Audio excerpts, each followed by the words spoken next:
사도행전 15장 1절에서 11절까지 말씀 한 절씩 돌아가면서 기도하도록 하겠습니다. 제가 먼저 읽습니다. 어떤 사람들이 유대로부터 내려와서 형제들을 가르치되 너희가 모세의 법대로 할례를 받지 아니하면 능히 구원을 받지 못하리라 하니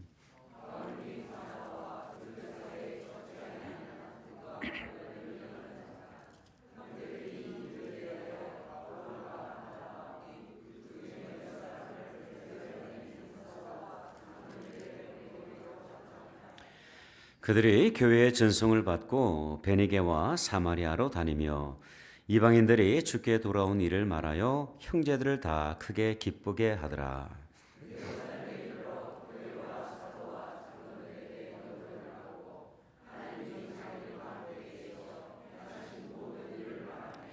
바리새파 중에 어떤 믿는 사람들이 일어나 말하되 이방인에게 할례를 행하고 모세의 율법을 지키라 명하는 것이 마땅하다 하니라. 많은 변론이 있은 후에 베드로가 일어나 말하되 형제들아 너희도 알거니와 하나님이 이방인들로 내 입에서 복음의 말씀을 들어 믿게 하시려고 오래전부터 너희 가운데서 나를 택하시고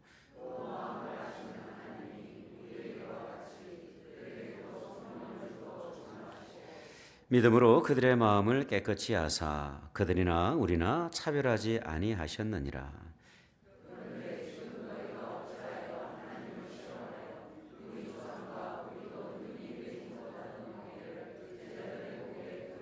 같이 읽습니다. 그러나 우리는 그들이 우리와 동일하게 주 예수의 은혜로 구원받는 줄을 믿노라 하니라. 아멘. 자리에 앉으시겠습니다.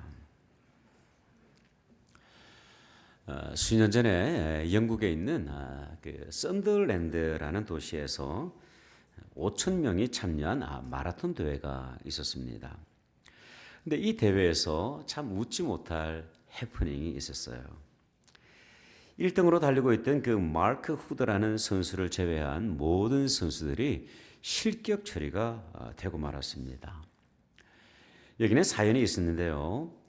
이 선두 그룹으로 달려가던 그 마크 후드가 앞으로 치고 나가면서 2위, 3위 선수와 간격이 벌어지게 된 거예요. 그런데 어느 시점에선가 이 2위 선수가 경로를 잘못 보고 이탈하면서 뛰게 되었는데요. 공교롭게도 그 뒤를 따르던 3등, 4등, 5등, 6등, 7등, 8등, 9등 5천 명의 모든 선수들이 그 잘못된 길을 그냥 뛰게 된 것이죠. 결국 정확한 경로를 따라간 선두주자만 대회의 유일한 우승자가 되었고 나머지 선수들은 모두 실격 처리가 되고 말았습니다. 그런데 감사하게도 이 주최 측이요 은혜를 베풀어 줬어요. 실격 처리된 모든 선수들에게 참가비의 25%를 돌려주었다고 합니다. 여러분 우리가 열심히 달리는 거 참 중요합니다. 빨리 달리는 것도 중요해요. 하지만 더 중요한 것이 있는데 그것은 뭐냐면 정확한 경로를 따라가는 것입니다. 이것은 구원의 문제도 동일합니다. 세상에 있는 많은 종교들이 구원에 이르는 각자만의 길이 있다 그렇게 이야기를 합니다. 이것을 우리는 종교다원주의다 그렇게 이야기를 하는데요. 근데 여러분 하나님의 말씀인 성경은 너무나도 분명하게 이렇게 말씀을 합니다. 사도행전 4장 12절의 말씀. 다른 이로서는 구원을 받을 수 없나니 천하 사람 중에 구원을 받을 만한 다른 이름을 우리에게 주신 일이 없음이라 하였더라. 오늘 본문을 보면 바나바와 바울이 1차 선교 여행을 마치고 안디옥으로 돌아왔어요. 근데 안디옥으로 딱 돌아왔을 때 교회가 여러 가지 어려움으로 인해서 갈등이 빚어지고 있었습니다. 신학적인 문제로 인해서 심각한 갈등을 겪고 있었어요. 예루살렘에 있던 어떤 형제들이 이 안디옥 교회로 왔는데 그 안디옥 교회에 와서 모세의 법대로 할례를 받지 않는다고 한다면 하나님의 구원을 받을 수 없다 그렇게 가르치고 있었던 것이죠. 여러분 오늘 1절의 본문을 한번 보십시오. 어떤 사람들이 유대로부터 내려와서 여기서 유대라 말하는 것은 예루살렘을 의미하죠. 형제들을 가르치는데 너희가 모세의 법대로 할례를 받지 아니하면 능히 구원을 받지 못하리라. 여기서 한글 성경의 번역이 조금 아쉬워요. 모세 법으로 번역된 그 성경 원문을 보면 에토스라는 단어를 사용하고 있는데 이 단어의 뜻은 뭐냐면 전통이라는 의미예요. 유대인들이 오랜 세월 동안 지켜왔던 그 전통, 그 전통을 가지고 있는데 다시 말하면 이 사람들은요 모세의 전통을 따라서 할례를 받지 않으면 오늘날 버전으로 이렇게 바꿔서 말을 하면 침례를 받지 않으면 구원을 얻지 못한다. 그렇게 믿고 있었던 거예요. 예수 그리스도의 십자가 그 복음을 받은 그들이었지만은 여전히 전통에서 벗어나지 못하고 있었던 것입니다. 이러한 가르침으로 인해서 교회는 심각한 갈등을 경험하게 되는데요. 이 문제를 해결하기 위해서 이 안디옥 교회가 바나바와 바울을 마더 처치인 예루살렘 교회로 파송을 하게 됩니다. 이것이 바로 역사 속에 있었던 제1차 예루살렘 공회입니다. 그렇다면 여러분이 예루살렘 공회는 이 문제에 대해서 어떠한 결정을 내렸을까요? 그 결정의 내용이 오늘 저와 여러분이 함께 읽은 본문의 내용인데 우리는 이 결정을 통해서 하나님께서 베푸시는 그 구원의 중요한 몇 가지 특징들을 발견할 수가 있습니다. 그 첫 번째 특징은 무엇이냐면 구원에는 차별이 없습니다. 여러분, 이 유대인들에게는 선민 사상이 있었어요. 복음을 듣고 거듭난 이 유대 그리스도인들에게도 어떤 마음이 있었냐면 선민 사상이 있는 거예요. 하나님께서 자신들을 특별히 우리 민족을 특별히 선택해 주셨고 우리 민족에게 구원의 선물을 주셨다. 그렇게 믿고 있었던 것이죠. 그런데 이 복음은요. 사도들이 흩어져서 전하던 복음과는 전혀 달랐습니다. 사도들이 전하고 있었던 복음은 무엇이었냐면 유대인이든 이방인이든 예수 그리스도를 믿는 그 믿음으로 구원에 이른다고 전하고 있었던 것이죠. 그런데 이 복음이 그들에게는 무척 불편한 사실이었습니다. 자신들은 오랜 세월 동안 율법을 지켜왔어요. 선한 행위가 있는 거예요. 뭔가 좀 자랑할 것이 있는 것이죠. 그리고 그토록 고통스러운 할례를 받은 민족들이에요. 그런데 이방인들을 딱 보니까 율법도 지키지도 않고 할례도 받지 않았음에도 불구하고 이 사도들이 전하는 그 십자가의 복음을 들으면서 감격을 누리고 있는 거예요. 이것이 그들에게 있어서는 무척이나 불편한 상황이었습니다. 그래서 막 주장을 하는 거예요. 너희들도 구원을 받으려고 한다면 율법을 지켜야 돼. 할례를 받아야 돼. 오늘날 버전으로 조금 이렇게 각색을 해보면 여러분들이 구원을 받기 위해서는 교회를 반드시 다녀야 되고 교회에서 열심히 봉사도 해야 되고 열심히 헌금도 해야 되고 또 침례도 받아야만 구원을 받을 수 있어. 그렇게 주장을 하고 있는 거예요. 심지어 이 바나바와 바울이 예루살렘 교회에 도착을 했을 때도 피켓을 들고 시위를 하던 율법주의자들이 있었던 것을 우리 오늘 본문을 읽으면서 확인할 수가 있었죠. 이 첨예한 대립의 문제를 가지고 사도들과 장로들이 오랜 시간 논의하게 됩니다. 그리고 그 논의 끝에 사도 베드로가 일어나서 최종적으로 이런 이야기를 합니다. 7절의 말씀을 한번 보십시오. 많은 변론이 있은 후에 베드로가 일어나 말하되 형제들아 너희도 알거니와 하나님이 이방인들로 내 입에서 복음의 말씀을 들어 믿게 하시려고 오래전부터 너희 가운데서 나를 택하셨다 이야기를 합니다. 하나님께서 이 베드로를 부르신 이유는 무엇이냐면 이방인들에게 유대인들이 그토록 경멸하고 있던 그 이방인들에게 복음을 전하게 하기 위함이었다는 사실이에요. 이것은 우리도 잘 알고 있는 내용입니다.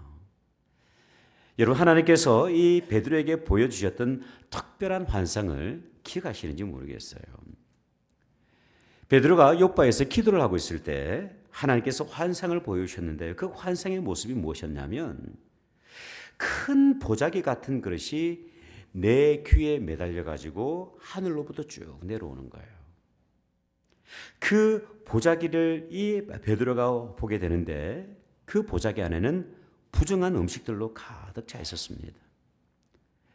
네 발 가진 짐승들, 들짐승들, 그리고 파충류들, 그리고 공중에 나는 새들.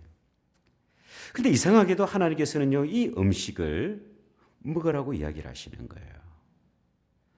베드로는 전통적으로 유대 전통을 따라서 그것들이 부정하다고 생각을 해서 먹질 않았습니다. 하나님이 이것을 먹을 수 없어요. 속되거나 깨끗하지 아니한 것은 결코 제 입에 들어간 일이 예전에도 없었고 지금도 먹을 수 없습니다. 그렇게 주장을 하는 것이죠. 그럼에도 불구하고 하나님께서는 이 베드로로 하여금 계속 먹어라 그렇게 말씀을 하겠습니다. 이 의미를 베드로는 전혀 알지 못했는데요. 그런데 백부장 고넬료, 그 이방인의 가정에 복음을 전하던 가운데 하나님께서 보여주셨던 그 환상의 의미를 비로소 깨닫게 됩니다. 자신이 그토록 부정하다고 먹지 않았던 그 음식들은 무엇을 상징하고 있었냐면 유대인들이 거부하던 이방인들을 상징하고 있었던 것이죠.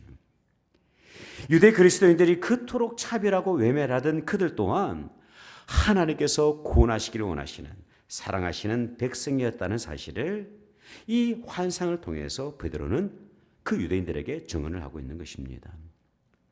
그리고 베드로는요, 이방인들을 향한 그 하나님의 마음을 또 다른 객관적인 증거를 제시하면서 이야기를 합니다. 8절의 말씀을 한번 보십시오. 또 마음을 아시는 하나님이 우리에게와 같이, 우리 유대 그리스도인들에게와 같이 그들에게도 이방인들에게도 성령을 주어 증언하셨다 말씀을 합니다. 여러분, 하나님께서는요, 그 이방인들에게도 성령을 보내주셨어요. 그들로 하여금 복음을 들어서 깨닫게 하여 주시고 하게 하시는 그 성령을 동일하게 주셨다는 사실이에요. 이 모든 진술을 통해서 베드로는 한 가지 결론에 이르게 되는데, 율법에서 멀리 있었던 그 이방인들, 할례를 받지 않았던 그 이방인들조차도 하나님께서는 차별하지 아니하시고 구원하신다는 그 결론을 이 예루살렘 공회에서 선언하고 있는 것입니다. 어느 목사님이 이런 간증을 하시더라고요. 우연히 그 교회에 부목사님 한 분이 이렇게 통화를 하는 소리를 들으셨다고 해요. 근데 그 부목사님이 이런 통화를 하고 있더랍니다. 성도님, 저는 그런 곳에서는 신방을 못 갑니다. 목사가 신방을 못 가겠다고 하니까 도대체 왜 저러는 걸까 이상한 생각이 들어가지고 목사님을 불러다가 물어보셨다 그래요. 목사님, 왜 목사님은 성도님이 신방을 요청하는데도 못 가겠다고 이야기하십니까? 그저 이 부목사님이 사연을 이야기하는데요. 알고 보니까 이 신방을 요청하신 분이 새로 교회에 등록을 하신 분이었는데, 근데 이분이 룸살롱을 개업한다고 그 개업 예배를 요청을 하고 있는 거예요. 그래서 목사님은 그런 곳에서는 신방 예배를 못 드린다 그렇게 이야기를 하고 있는 것이죠. 그런데 그 부목사님의 이야기를 들으면서 이 목사님이 좀 화가 났다고 합니다. 교인이 신방 예배를 요청하고 있는데 그런데 목사가 안 간다니 이게 무슨 말이 되는가. 그래서 막 혼냈다 그래요. 목사님, 왜 당신은 못 가십니까? 그는 구원받아야 될 한 영혼 아닙니까? 지금 당장 전화하십시오. 당신이 못 간다고 한다면 담임 목사인 제가 가겠습니다. 근데 막상 그렇게 이야기를 해놓고 보니까 마음이 무척 불안한 거예요. 혹시라도 누가 오해하면 어쩌나 하는 그런 갈등이 막 시작이 되는 거예요. 하지만 그 영혼이 예수님을 만나게 해야 되겠다는 열망이 더 커서 그 신방을 쭉 가게 되는데, 근데 룸살롱으로 딱 들어가 보니까 룸에 대기하고 있던 10명의 아가씨들이 기다리고 있더랍니다. 사장님의 VIP. 그 VIP가 오신다는 이유로 여성들이 이렇게 기다리고 있는 거죠. 그래서 호들갑을 떨면서 막 인사를 하더래요. 목사님께서 웃으면서 그들을 내보내고 사장인 그 성도님의 손을 잡고 간절히 기도했다고 합니다. 그분의 인생에 쌓여왔던 그 많은 아픔과 울분들을 들어주시면서 바리새인들의 피난을 감수하며 죄인의 친구가 되셨던 그 예수님을 그 룸살롱에서 전하셨다고 해요. 참 놀랍게도 그날 이 주인이요 눈물을 흘리면서 예수님을 그날에 진정으로 영접하셨다고 합니다. 결국 얼마 지나지 않아서 룸살롱을 이분이 정리하셨어요. 그리고 무엇을 인수를 하셨냐면 신문사 지국 있잖아요, 그죠? 동네에 있는 신문사 지국을 인수를 해가지고 예수를 위해서 봉사하는 모범적인 그런 성도님 되셨다, 그런 이야기를 하시더라고요. 여러분, 복음에는 차별이 없습니다. 유대인이든 이방인이든 백인이든 흑인이든 황인이든 심지어 동성애를 주장하는 사람들에게조차도 하나님께서 베푸시는 그 구원에는 어떠한 차별이 존재하지 않습니다. 오직 예수 그리스도를 구주로 고백하는 모든 사람들, 심지어 율법적인 행위가 없고 도덕적인 행위가 없는 인생이라 할지라도 하나님께서 베풀어 주시는 그 구원에는 차별이 없다는 사실이에요.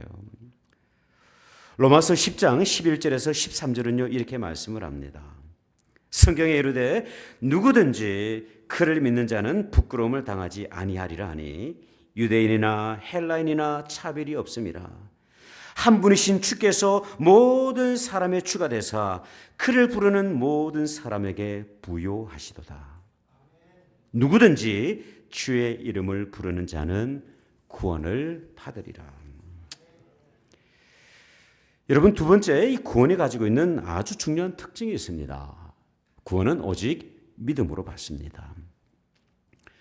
지난 10월 31일은 여러모로 중요한 날이었습니다. 아이들에게는 할로윈이었죠, 그죠? 네. 1년치 먹을 사탕을 하루 만에, 1시간 만에 다 이렇게 걷어들이는 그런 날이죠. 또 대중가요를 좋아하시는 분들에게는 이 10월의 마지막 날입니다. 지금도 기억하고 있어요. 10월의 마지막 밤을. 네. 웃으시는 분들, 이 노래 잘 아시는 분들. 근데 여러분, 10월의 마지막 날은요, 우리 기독교 교회사에 있어서 너무나도 중요한 날입니다. 10월 31일 1517년은 종교개혁의 시발점이 되었던 날이에요. 타락의 내리막길을 걷고 있던 그 교회를 향하여서 이 마틴 루터가요, 95개 조항의 그 반박문을 비텐베르크 교회 문에 게시했던 날이기도 합니다. 여러분, 이 95개 조항의 반박문이 가지고 있는 핵심적인 메시지가 있는데 그것이 무엇이냐면 구원은 오직 믿음으로 받는다는 사실이에요. 솔라 피데이라고 합니다. 오직 믿음으로 구원에 이르게 된다는 그 성경적인 진리를 목숨을 걸고 선포했던 그런 날이 바로 10월 31일이었어요. 여러분, 당시 타락했던 그 교회들이요, 어떤 주장을 하고 있었냐면 얼마든지 구원을 돈으로 살 수 있다, 그렇게 가르쳤습니다. 이것을 우리는 면죄부라고 그러죠. indulgence, 그렇게 이야기를 하는데, 이 면죄부를 판매하던 지도자 중에 요한 테첼이라는 분이 있습니다. 이분이 실제로 이런 설교를 했어요. 이 설교에 대해서 많은 사람들이 열광을 했던 적이 있습니다. 그 내용을 한번 들어보세요. 면죄부는 하나님의 가장 고귀하고도 소중한 선물입니다. 오십시오. 나는 여러분이 범하려고 하는 죄도 이미 용서받을 수 있다는 내용이 담긴 잘 인쳐진 문서를 드릴 수 있습니다. 내가 가진 면죄부로 사도가 설교를 통해 구원한 영혼보다 더 많은 영혼들을 구원할 수 있습니다. 이 면죄부가 사지 못할 큰 죄는 없습니다. 그러나 이보다 더 놀라운 사실이 있는데, 이 면죄부는 산 자의 죄뿐만 아니라 죽은 자의 죄도 사할 수 있다는 것입니다. 제사장이요, 귀족이요, 상인이요, 아내요, 청년이요, 처녀요, 여러분은 여러분의 부모와 친구들이 지금 저 무지갱 바닥에서 애타게 울부짖고 있는 소리를 듣지 못합니까? 여러분은 지금 여러분의 부모를 구해낼 수 있습니다. 여러분의 동전이 부모를 구해낼 수 있습니다. 동전이 궤 속에서 떨어지는 소리와 함께 그들의 영혼이 연옥에서 벗어납니다. 여러분은 저들의 영혼을 낙원으로 인도하기를 원치 않습니까? 참 기가 막힌 설교죠. 여러분, 돈으로도 종교적인 열심으로도 그 어떠한 인간의 선한 행위와 노력으로도 하나님께서 베푸시는 그 구원을 결코 살 수가 없습니다. 이 구원은요, 오직 믿음으로 이르는 길입니다.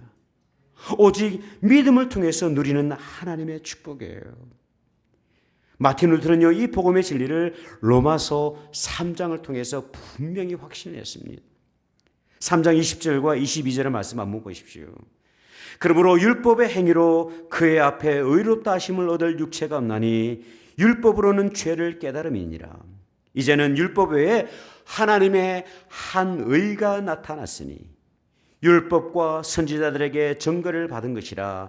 곧 예수 그리스도를 믿음으로 말미암아 모든 믿는 자에게 미치는 하나님의 의니 차별이 없느니라.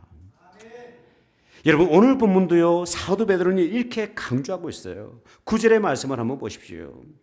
믿음으로 그들의 마음을 깨끗이 하사 그들이나 우리나 차별하지 아니하셨느니라. 여러분, 우리는 구원의 은혜 가운데 있습니다. 구원의 선물 가운데 있어요. 이 구원의 은혜는 저와 여러분이 신앙생활을 잘해서가 아닙니다. 저와 여러분이 교회를 잘 다녀서가 아닙니다. 제가 목사이기 때문도 아니고, 여러분들이 교회를 위해서 열심히 봉사를 해서도 아니고, 여러분들이 길거리에 나가서 정말 불쌍한 그 홈리스들을 정말 잘 섬겼어도 아니고, 여러분들이 교회를 위해서 헌금을 많이 했어도 아니에요. 구원은 오직 그리스도를 믿는 믿음으로 시작이 되는 것입니다. 한 소년이 당나귀를 타고 길을 가고 있었어요. 근데 그 당나귀를 타고 길을 가다가 길바닥에 쓰러져 있는 작은 참새 한 마리를 보게 되었습니다. 근데 그 참새를 보니까 가느다란 그 두 다리로 조그만 나무 조각 하나를 하늘을 향해서 떠받치고 있는 거예요. 소년이 참새에게 물었습니다. 너는 그 다리를 하늘로 쳐들고 땅바닥에서 누워서 도대체 뭘 하고 있는 거야? 참새가 말을 하죠. 너 소문 못 들었니? 조만간 하늘이 무너져 내린대. 소년이 대답을 합니다. 하늘이 무너져 내리더라도 그 앙상한 다리로 어떻게 하늘을 떠받칠 수 있을 거라고 생각을 하니? 이 소년의 말에 참새가 한동안 고민을 하더랍니다. 그리고 이렇게 말했다고 하죠.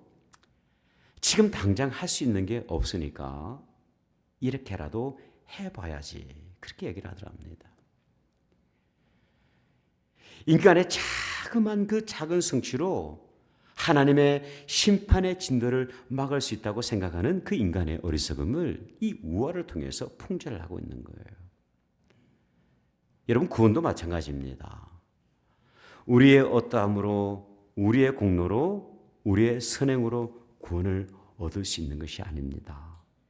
오직 예수 그리스도의 은혜, 십자가의 그 구속하신 그 은혜를 통해서 우리는 하나님께서 베푸시는 그 구원의 길로 나아가는 것이죠.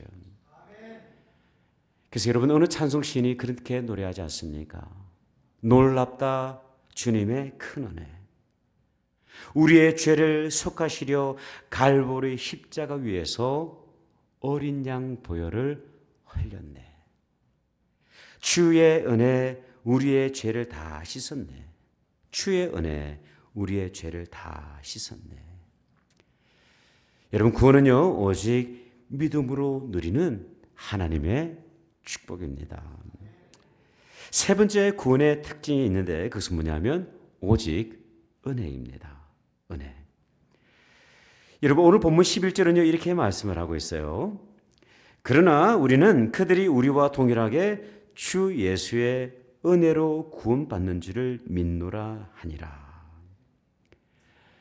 여러분, 우리가 교회에서 가장 흔하게 사용하는 단어 중에 하나가 있는 단어들이 있는데 그 중에 하나가 뭐냐면 은혜라는 단어입니다. 은혜. 우리 교회에 은혜라는 이름을 가지고 있는 두 분의 성도님이 계십니다. 한 분은 그레이스 리, 한 분은 김은혜 집사님. 그죠? 여러분, 과연 이 은혜란 무엇일까요? 우리가 너무나도 쉽게 사용하는 그 은혜, 그 은혜라는 단어 가운데 들어져 있는 성경적인 의미가 무엇일까요? 어떤 성경학자는요, 이 은혜라는 단어를 이렇게 정의를 하고 있어요. 받을 자격 없는 인생에게 베풀어 주시는 하나님의 호의, 하나님의 사랑. 자격이 없는데 하나님께서 거저 주시는 하나님의 호의, 하나님의 사랑이 은혜라는 거예요. 여러분, 아마도 그 대표적인 예가 탕자일 것입니다. 탕자. 여러분, 탕자는요 아주 불효자예요. 아버지가 돌아가시지도 않았어요. 그런데 아버지가 돌아가시면 받을 수 있는 그 탕자의 유산을, 아버지의 유산을 미리 땡겨 받아가지고 세상으로 나가지 않습니까? 아버지의 품이 싫어서 먼저 그렇게 나간 거예요. 세상에 나가서 세상 여인들과 허랑방탕한 그런 세원을 보냅니다. 그리고 그 유산들을 모두 탕진해 버려요. 결국 어느 날 돼지 막사에서 오물을 치우다가 아버지의 집을 그리워합니다. 그리고 부끄럽지만 아버지에게로 쭉 돌아오는데요. 여러분, 참으로 놀라운 사실은 뭐냐면 이 어처구니 없는 아들을 위해서 아버지가 동네 잔치를 벌입니다. 좋은 옷을 입히고 살찐 송아지를 잡아다가 잔치를 벌여요. 통하게 울리고 춤추는 소리가 막 들려옵니다. 여러분, 뭐가 이쁘다고 아버지가 이렇게 잔치를 벌일까요? 그가 한 일이라고는 아버지 앞으로 돌아온 것이 전부예요. 그런데 그 아들을 위해서 아버지는 잔치를 벌입니다. 여러분, 이것이 하나님의 은혜입니다. 그 모습을 바라보면 용서받을 수 있는 그런 인생이 아니에요. 용서받을 수 없는 죄인이지만 아버지의 품으로 돌아온 것으로 인해서 하나님께서는요, 은혜를 베풀어 주시는 거예요. 여러분, 우리가 받은 그 구원이 우리의 노력으로 인해서 비롯된 것이 결코 아닙니다. 전적인 하나님의 은혜요, 하나님의 사랑이에요. 에베소서 2장 8절 말씀, 우리가 너무나도 잘 아는 말씀. 너희는 그 은혜에 의하여서 믿음으로 말미암아 구원을 받았으니 이것은 너희에게서 난 것이 아니요 하나님의 선물이라. 행위에서 난 것이 아니요 이는 누구든지 자랑하지 못하게 함이라.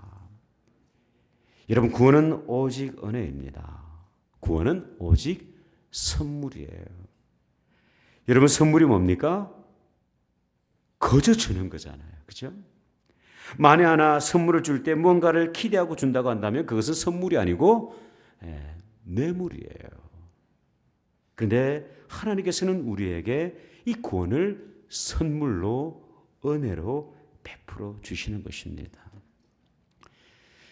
빌리 그램 목사님이 왕성하게 활동하던 시기에 이 라디오 방송을 인도할 때가 있었는데요. 그때 라디오를 쭉 진행을 하던 가운데 NG라고 밝힌 독자가 이런 질문을 했다고 합니다. 목사님, 하나님이 용서하지 못할 죄란 얼마나 큰 죄일까요? 제가 그런 죄를 지은 것 같아서 너무나도 고통스럽고 두렵습니다. 목사님, 제가 너무나도 끔찍한 일을 저질렀고 많은 사람들에게 상처를 입혔습니다. 이때 목사님이 이런 대답을 하셨다고 합니다.